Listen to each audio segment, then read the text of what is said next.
Traffic police અને વાહન ચાલકો વચ્ચેની ચળબળ અવારનવાર સામે આવતી હોય છે, ત્યારે અમે તમને એક એવો વિડીયો બતાવવા જઈ રહ્યા છીએ જેમાં ટ્રાફિક પોલીસ અને વાહન ચાલક વચ્ચે બાથમબાથ થઈ ગઈ છે। આ દ્રશ્યો અમદાવાદના માનસી સર્કલના છે કે જ્યાં ફરજ પર રહેલા ટ્રાફિક પોલીસની વાહન ચાલક સાથે મારામારી થઈ રહી છે। ટ્રાફિક પોલીસ પોતાની ફરજ મુજબ જ વાહનને અટકાવી રહ્યા હતા, પરંતુ અચાનક તો એવું કંઈક બની ગયું કે વાહન ચાલક નીચે ઉતરી સીધો ટ્રાફિક પોલીસ પર તૂટી પડ્યો। ટ્રાફિક પોલીસ ઉંમરલાયક હતા, તેઓ જાણે શરૂ થયેલ આ ઝપાઝપી કરવામાં સક્ષમ નહોતા, તેમ છતાં પણ તેમને પૂરી રીતે આ યુવાનનો સામનો કર્યો હતો।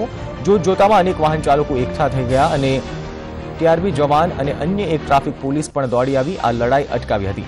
પાછળથી જાણવા મળ્યું કે હાજર ટ્રાફિક પોલીસ નાનજીભાઈએ યુવાનને અટકાવ્યો ત્યારે તેણે અપશબ્દો કહ્યા હતા, તેના કારણે જ મામલો ઉગ્ર બન્યો હતો।